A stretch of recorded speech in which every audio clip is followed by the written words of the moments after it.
गेल्या अर्धा दिवसांपासून दडी मारलेल्या पावसाने अखेर जोरदार पुनरागमन केले आहे। यामुळे माना टाकत असलेल्या खरीप पिकांना जीवनदान मिळालं असून चिंतेत असलेल्या शेतकऱ्यांच्या चेहऱ्यावर आता समाधान दिसत आहे।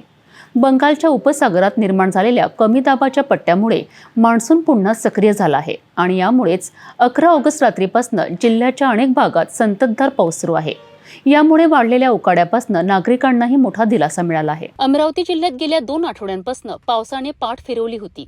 यामुळे तापमानात लक्षणीय वाढ झाली होती आणि दिवसा तसेच रात्रीच्या वेळी असह्य उकाडा जाणवत होता। श्रावण महिन्यातही ऑक्टोबर हिटचा अनुभव येत असल्याने नागरिक हैराण झाले होते।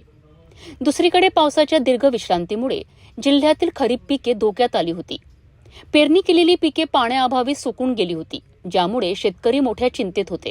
मात्र आता बंगालच्या उपसागरात कमी दाबाचा पट्टा निर्माण झाल्यामुळे मान्सून पुन्हा सक्रिय झाला आहे। 12 ऑगस्टच्या रात्रीपासूनच जिल्ह्यात अनेक भागात पावसाने दमदार कमबॅक केले आहे। या संततधार पावसामुळे शेतकऱ्यांना मोठा दिलासा मिळाला आहे। ही संततधार कायम राहिल्यास जिल्ह्यातील पावसाची तूट भरून काढण्यास मदत होईल अशी आशा शेतकरी व्यक्त करीत आहेत। तसेच पावसाच्या या पुनरागमनामुळे वातावरणातील उकाडा कमी झाला असून गारव्यामुळे नागरिकांनाही खूप हायसे वाटत आहे। हवामान खात्याने वर्तवलेल्या 13 ऑगस्टला पावसाचा अंदाज खरा ठरला आहे। हा पाऊस असा सुरू राहिल्यास शेतकऱ्यांची खरीप पिके वाचतील आणि जिल्ह्याच्या पाण्याची गरजही काही प्रमाणात पूर्ण होईल। पावसाच्या या पुनरागमनामुळे अमरावतीकरांना एक मोठा दिलासा मिळाला आहे।